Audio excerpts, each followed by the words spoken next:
வணக்கத்துடன் பெப்பரன்ஸால் தமிழ் சொந்தங்களே, நான் உங்கள் இன்பா. இன்றைய சூழலில் ஒருபுறம் புயலின் தாக்கம் மிகப்பெரிய அழிவை உருவாக்கி கொண்டிருக்கின்றன. இந்த நேரத்தில் அரசியல் சார்ந்த கருத்துக்களை பதிவிடுவது என்பது மக்கள் மனதில் புண்பட்டு போய் இருக்கக்கூடிய நேரத்தில் அரசியல் சார்ந்த கருத்துக்களை பதிவிடுவது என்பது ஏற்புடையதல்ல.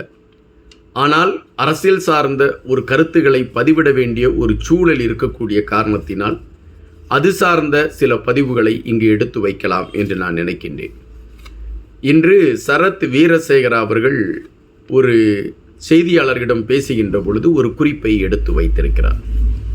அந்த குறிப்பில் தமிழர்களை மிக இழிவாக பார்க்கிறார் என்பதை விட தமிழர்கள் தங்கள் உணர்வு பூர்வமாக தியாகங்களை நினைவுகூர்ந்த நிகழ்வை மிக இழிவாக பார்த்திருக்கிறார் சரத் வீரசேகரா என்பதாகத்தான் நம்மால் பார்க்க முடிகின்றது.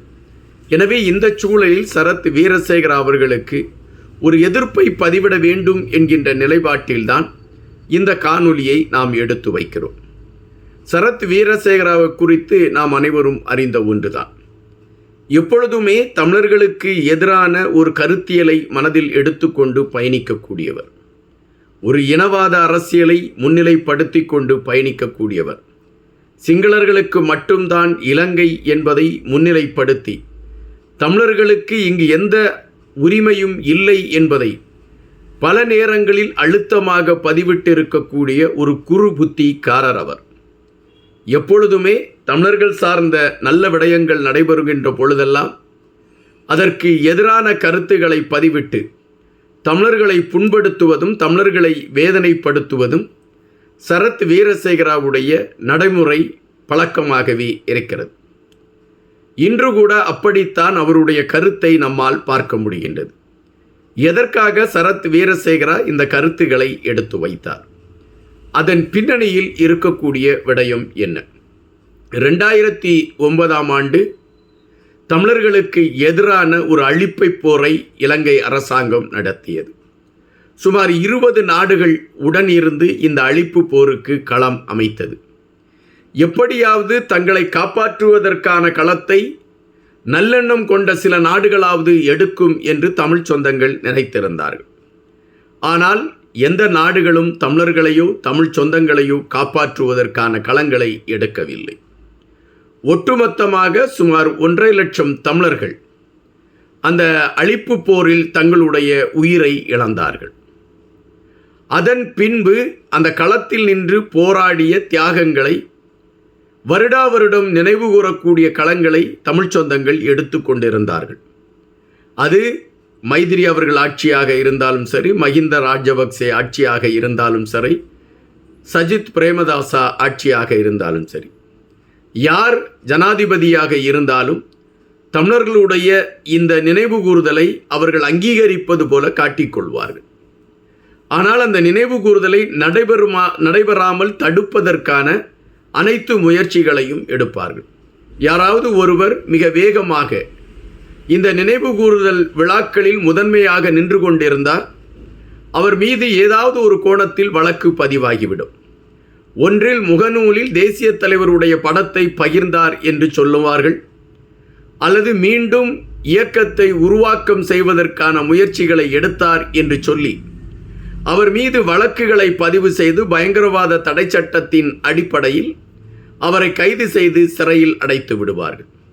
அதுபோல தியாகங்களை நினைவு கூறக்கூடிய அந்த நிகழ்வை நடத்துகின்ற பொழுது அதற்கு காவல்துறை, நீதிமன்றம் இவைகளின் கையில் வைத்துக்கொண்டு அது நடைபெறாமல் இருப்பதற்கான களங்களை கையில் எடுத்துக்கொண்டு செயல்படுவார்கள். அதற்கான நெருக்கடிகள் கொடுக்கப்படும். தமிழர்கள் பயந்து தங்களுடைய உறவுகளை நினைவு கூறக்கூடிய ஒரு களங்கள் எடுக்கப்படும். ஆனால் அந்த நினைவுகூறுதல் நாளுக்கு ஒரு 2 நாட்களுக்கு முன்பு அரசு சார்பில் வழக்கம் போல சொல்லப்படும், தமிழர்கள் தங்களுடைய உறவுகளை நினைவு கூறுவதற்கு எந்தவிதமான தடையும் இல்லை என்ற வார்த்தை சொல்லப்படும்.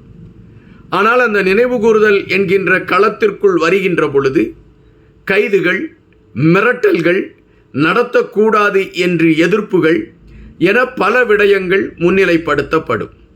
இந்த நெருக்கடிக்குள்ளும் தமிழர்கள் தங்களுடைய உறவுகளை நினைவுகூரக்கூடிய களங்களை எடுத்துக்கொண்டு பயணிப்பார்கள். இந்த முறை அனுரா அவர்கள் ஆட்சி பீடத்தில் ஏறுவதற்கு முன்பாக தமிழர்களுக்கான உரிமைகள் கொடுக்கப்படும் என்று அறிவித்திருந்தார். அதன் அடிப்படையில் இம்முறை அந்த தியாகங்களை நினைவுகூரக்கூடிய நாளை மையப்படுத்திய அந்த சூழலில் அரசு சார்பில் பெரிய கெடுபிடிகள் உருவாக்கப்படவில்லை என்பதுதான் பதிவு. அதுபோல காவல்துறை, இராணுவம், அரசு சார்ந்தவர்கள் இதற்கான பெரிய எதிர்ப்புகளை தெரிவிக்கவில்லை என்பதுதான் பதிவு. சில இடங்களில் எதிர்ப்புகள் பதிவாயின, நடத்தக்கூடாது என்ற தடைகளை விதித்தார்கள். ஆனால் பெரும்பாலான இடங்களில் இவைகள் நடைபெறுவதற்கான களங்கள் அரசு சார்பில் அதற்கு எந்த எதிர்ப்பும் இல்லாமல் அமைக்கப்பட்டிருந்தது என்பதை நம்மால் பார்க்க முடிகின்றது. தற்பொழுது இதுதான் சரத் வீரசேகராவுக்கு ஒரு பெரிய காழ்ப்புணர்ச்சியை உருவாக்கிவிட்டது. எப்படி தமிழர்கள் தங்களுடைய உறவுகளை நினைவு கூறுவார்கள், அதற்கு இந்த அரசும் அமைதியாக செவிசாய்த்து விட்டதே என்கின்ற கோபத்தின் வெளிப்பாட்டைத்தான் அவர் செய்தியாளர்களிடம் கருத்தாக பதிவிடுகின்ற பொழுது குறிப்பிடுகின்றார். இந்த அரசின் இயலாமை, இந்த மண்ணில் எந்த இயக்கத்தையும் எந்த இயக்கத்தை சார்ந்தவர்களையும் பயங்கரவாதத்திற்கு உகந்தவர்கள் என்று ஒதுக்கி வைத்திருந்தோமோ அவர்களுடைய மறைவுக்கு நினைவுகூர்தல் நடத்துவதற்கு ஒரு களத்தை இந்த அரசு உருவாக்கி கொடுத்திருக்கிறது என்றால் இந்த அரசின் இயலாமையை காட்டுகிறது. அதுபோல நாங்கள் அழித்து ஒழித்த இயக்கத்தை மீண்டும் உருவாக்குவதற்கு இந்த அரசு கதவுகளை திறந்து விடுகிறது என்று சரத் பொன்சேகா கருத்துக்களை பதிவிட்டிருக்கின்றார். மன்னிக்கவும், சரத் வீரசேகரா கருத்துக்களை பதிவிட்டிருக்கின்றார். இந்த கருத்துக்களை பார்க்கின்ற பொழுது நமக்கு ஒரு கோபம் வருகிறது என்பதை விட நம் மேனியிலே நாம் போகின்ற பொழுது உடம்பிலே ஏதாவது ஒன்று ஊர்ந்து விட்டால் அதை தட்டிவிட்டு நாம் நம்மளுடைய பயணத்தை எடுப்போம். அப்படித்தான் இந்த சரத் வீரசேகராவுடைய கருத்துக்களையும் நாம் தட்டிவிட்டு பயணத்தை எடுக்க வேண்டும் என்ற எண்ணம்தான் மனசுக்குள் வருகிறது. ஆயினும் தொடர்ச்சியாக தமிழர்களை எதிர்த்து, தமிழர்களை இழிவாக பார்த்து, தமிழர்களுடைய உரிமைகளை பறிக்கக்கூடிய களத்திற்கான கதவுகளை திறப்பதற்கு வேகம் காட்டி சரத் வீரசேகரா செய்கின்ற ஒவ்வொரு நகர்வுகளும் ஒரு தூசி என தட்டிவிட்டு செல்வதா என்பதை விட சில நேரங்களில் செருப்புகள் கொண்டு கூட பதில்களை சொல்லலாம் என்ற எண்ணத்தை தான் அது மனதிற்குள் உருவாக்குகின்றன. தற்பொழுது சரத் வீரசேகரா எடுத்து வைத்திருக்கக்கூடிய கருத்துகள் மீண்டும் தமிழர்களை காயப்படுத்துகிறது என்பதை அந்த மேதாவி எப்பொழுது புரிவார் என்பதுதான் அறியாத ஒன்றாகவே இருக்கின்றது. காத்திருப்போம். இன்னும் செய்திகளோடு உங்களை சந்திக்கின்றேன். நன்றியுடன் இன்பா.